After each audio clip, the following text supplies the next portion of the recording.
We are here with Russ James, known on Vam World as Two Hawks, and we're sitting outside in the middle of a lightning storm, so you may hear a sudden clash of thunder here or there, or an airplane. Why don't you start it over? We don't have that in there. Russ has been gracious enough to let me interview him for the Malice Library, and we're about to do his 5 and 5. First question, when did you become a Vammer, sir? I became a Vammer about 7 or 8 years ago after getting bored with just popping holes in date and mint sets. It was interesting, and more importantly, it was obscure and somewhat strange. I've always been intrigued by figuring out the hows and the whats and the whys, and punching holes into a cardboard book that's got just the round shiny things on there didn't bring a whole lot of enthusiasm to the hobby, but trying to figure out the dies, the pairings, what have you, was a lot more interesting. What was the cause of your becoming a Vammer? I bought 500 silver dollars a couple of years back to back from a combined gold and silver place, and they were just sitting there, and I was going through them, and I pulled up an 1878 S that turned out to be a 57 with the big spike coming out of the eye. And I didn't know what it was, and I went on Coin Community Forum and Vam World, and I'm like, I'm just going through a whole mess of dollars I found. What's this thing coming out of the eye? And I got a whole mess of holy cows. So it was all of a sudden the light bulb went on saying, oh, they're not all the same. Because my impression of most coinage at that point was I'm filling holes in date and mint marks, and other than the mint mark, they were the same. Sure. And then the die pairings and different die variations came into play. Excellent. What is your favorite Vam memory? I've got a lot of favorite Vam memories. I don't think it'd be easy to put a 1, 2, and 3.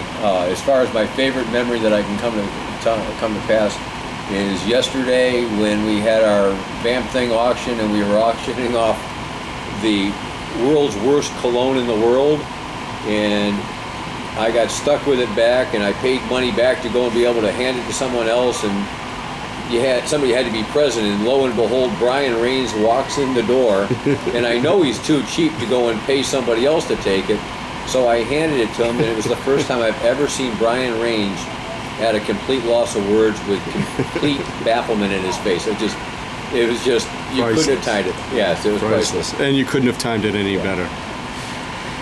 What's your favorite Vam? Anything that has an E on it is my favorite Vam. I like all the die variations that come in there, the die progressions, and I'm still trying to figure out exactly why so few coins with clashings have an E. And I'm pretty sure that it has something to do with the rotation of the die within the press, because they're clamshell presses back then, to where when they did clash, the die was in a position to where an E would transfer instead of an N or an I or an ST.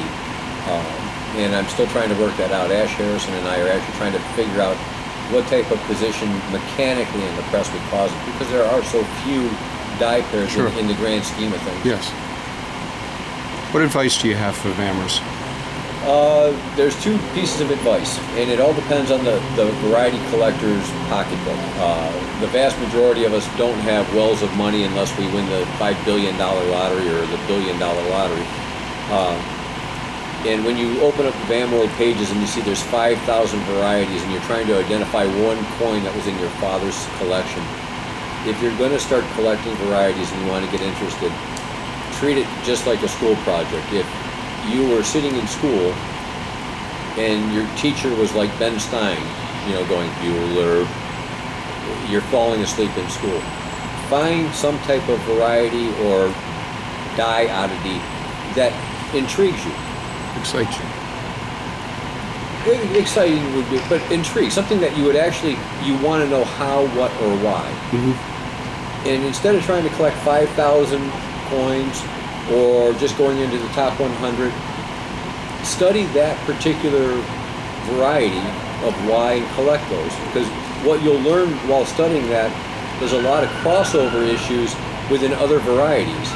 So when you then look at something that you're not as familiar with, you have a better working understanding of A, lookup, B, you have more knowledge to come from, and you're not feeling so stupid while you're looking at something you haven't seen before. It's baby steps.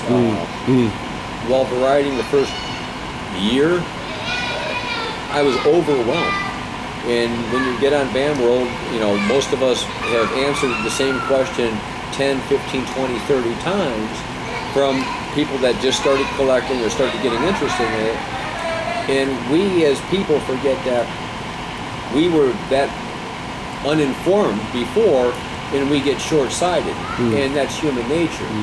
By picking a smaller portion, it helps two sides. One is not so many repetitive questions are asked, but more importantly, the party that's starting collecting or starting van collecting has a little bit better understanding of what's going on.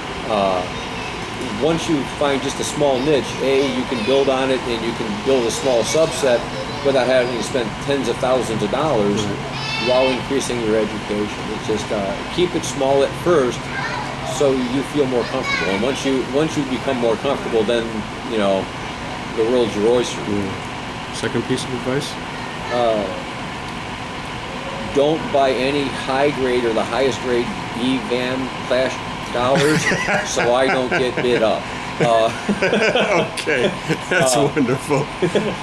Russ, Thanks. thank you very much.